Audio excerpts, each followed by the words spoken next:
மத்தேயு 20:22-23 இயேசு பிரதியுத்தரமாக, நீங்கள் கேட்டுக்கொள்கிறது இன்னது என்று உங்களுக்கு தெரியவில்லை. நான் குடிக்கும் பாத்திரத்தில் நீங்கள் குடிக்கவும் நான் பெறும் ஸ்நானத்தை நீங்கள் பெறவும் உங்களால் கூடுமா என்றார். அதற்கு அவர்கள் கூடும் என்றார்கள். அவர் அவர்களை நோக்கி, என் பாத்திரத்தில் நீங்கள் குடிப்பீர்கள், நான் பெறும் ஸ்நானத்தையும் நீங்கள் பெறுவீர்கள். ஆனாலும் என் வலது பாரிசத்திலும் என் இடது பாரிசத்திலும் உட்கார்ந்து இருக்கும்படி என் பிதாவினால் எவர்களுக்கு ஆயத்தம் பண்ணப்பட்டிருக்கிறதோ அவர்களுக்கே அல்லாமல் மற்ற ஒருவருக்கும் அதை அருளுவது என் காரியம் அல்ல என்றார்கள். அதனால் இங்கே வெறும் ஜெபம் பண்ணால் எல்லாமே கிடச்சிரும் அப்படின்னு பொதுவான ஒரு விசுவாசம் இருக்குது. இப்போ இவங்க ஜெபம் பண்ணிட்டாங்க. 3 பேர் சேர்ந்து ஜெபம் பண்ணுறாங்க. அம்மா, 2 மகன்கள், 3 பேர். 2 பேர் ஒருமனப்பட்டா கூட என் பிதாவினால் ஆகும்னு போட்டிருக்கு. என் நாமத்தினால எதை கேட்டாலும் அதை நான் செய்வேன்னு போட்டிருக்கு. ஆனால் 3 பேர் ஆண்டவரிடத்தில் வந்து ஒருமனப்பட்டு கேட்குறாங்க. ஆனால் ஆண்டவர் அதுக்கு என்ன சொல்கிறாரு?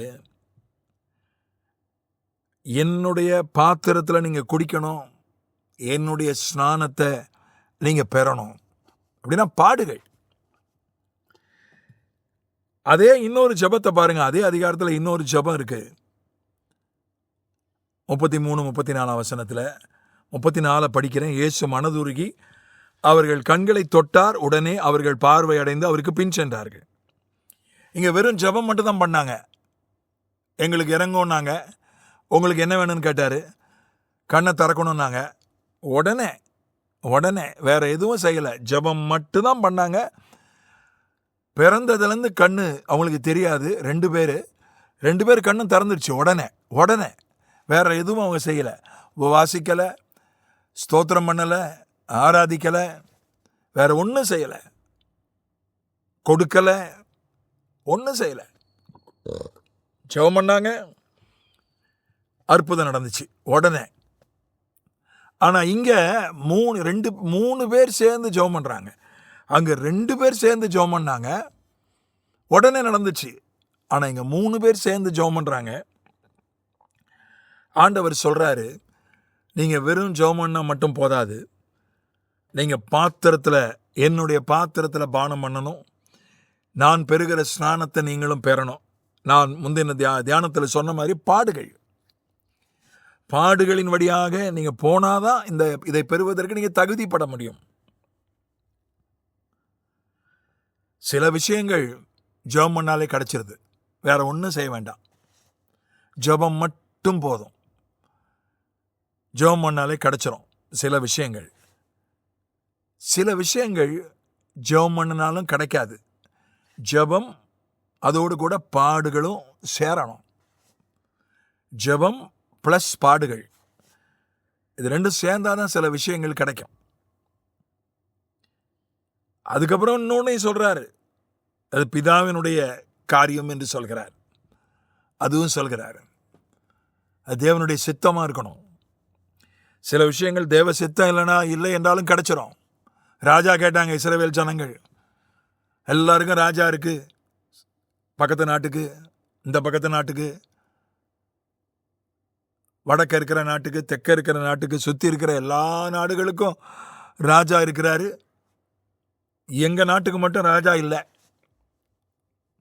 எங்களுக்கு ராஜா வேணும். ஆண்டவர் சொன்னார், இல்லை, நானே உங்களுக்கு ராஜாவாக இருப்பேன், என்னுடைய பிரதிநிதியாக நியாயாதிபதிகளை ஆளுவாங்க, வேண்டான்னார். இல்லை, எங்களுக்கு ராஜா வேணும். எப்பா உங்களுக்கு ராஜா நான் கொடுத்தேன்னா இப்படிலாம் அவன் செய்வான், உங்களுக்கு அவனால் இப்படி பிரச்சனைலாம் வரும், பரவாயில்ல, எதாக இருந்தாலும் நாங்கள் பார்த்துக்குறோம், எங்களுக்கு ராஜா கொடுத்து தான் ஆகணும். கொடுத்துட்டாரு. அது அவருடைய சித்தம் இல்லை என்றாலும் ராஜாவை கொடுத்து விட்டார். சில விஷயங்கள் அவருடைய சித்தம் இல்லை என்னாலும் கிடைக்கும், சில விஷயங்கள் கிடைக்காது. இங்கே பாருங்க,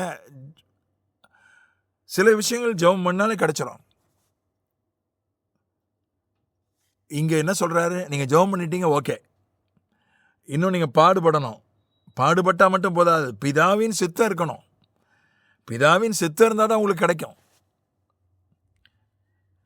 இது பாருங்க, விசுவாச பிரசங்கியார்களை நான் அதைரியப்படுத்தலை, சோர்வடைய செய்யலை. விசுவாச வீரர்களை என்ன கேட்டாலும் தருவார், என்ன கேட்டாலும் தருவார், நான் கேட்டுட்டேன் தந்துருவார்னு விசுவாச வீரர்களை, அப்படி இருக்கிற விசுவாச வீரர்களை நான் சோர்வடைய செய்யலை. ஆனால் இதுதான் யதார்த்தம், இதுதான் உண்மை. நானும் ஒரு காலத்தில் விசுவாச வீரனாக முயற்சி பண்ணேன். எது கேட்டாலும் கிடைக்கும். ஆனால் நல்ல வேலையாக நான் கேட்டதெல்லாம் ஆண்டவர் கொடுக்கல. சிலதை கொடுத்தாரு, சிலதை கொடுக்கல. அதுக்காக ஆண்டவருக்கு நான் காலில் விழுந்து நன்றி சொன்னேன். ஏன்னா நான் கேட்டதெல்லாம் ஆண்டவர் கொடுத்துருந்தாருன்னா அது எனக்கு நன்மையாக இருந்திருக்காது, தீமையாக தான் இருந்திருக்கும். சில விஷயங்கள் பாடுபட்டால்தான் கிடைக்கும். சில விஷயங்கள் ஜெபம் பண்ணினாலும் பாடுபட்டாலும் கூட கிடைக்காது. தேவ சித்தமாக இருந்தால் தான் கிடைக்கும். 3 விஷயம் சேரணும்: ஜெபம், பாடுகள், தேவ சித்தம். உன்னதமான காரியங்கள். இது இவங்க கேட்டது ரொம்ப உன்னதமான காரியம். 2வது இடம் 3வது இடம்ன்றது 2 பேருக்கு மட்டும்தான் கிடைக்கும். அது ரொம்ப உன்னதமான விஷயம். அதனால அந்த பொண்ணை தான் கட்டுவேன் அப்படின்னா அந்த பொண்ணை ஒருத்தன் தான் கட்ட முடியும். அந்த பொண்ணை தான் கட்டுவேன்னு 3 பேர் ஜெபம் பண்ணுறான். இப்போ யார் ஜெபத்தை ஆண்டவர் கேட்பார் சொல்லுங்க பார்க்கலாம். அந்த பையனை தான் நான் கட்டுவேன்னு 2 பொண்ணு ஜெபம் பண்ணுறான். யார் ஜெபத்தை ஆண்டவர் கேட்பார்? இல்லையா? இந்த மாதிரி பிரச்சனை இருக்குல்ல. ஒருத்தர் தான் கட்ட முடியும், 2 பேர் கட்ட முடியாது. அதனால நம்முடைய ஜெபத்தில் வெறும் ஜெபம் மட்டும் போதாது, அதில் தேவ சித்தம் இருக்கணும். சில விஷயங்கள் பாடுபட வேண்டியது அவசியம். இதை புரிந்து கொண்டோமானால் நமக்கு குழப்பம் வராது, சோர்வு வராது. நாம் உற்சாகமாய் தெளிவாய் கடந்து செல்வோம். ஆமென்.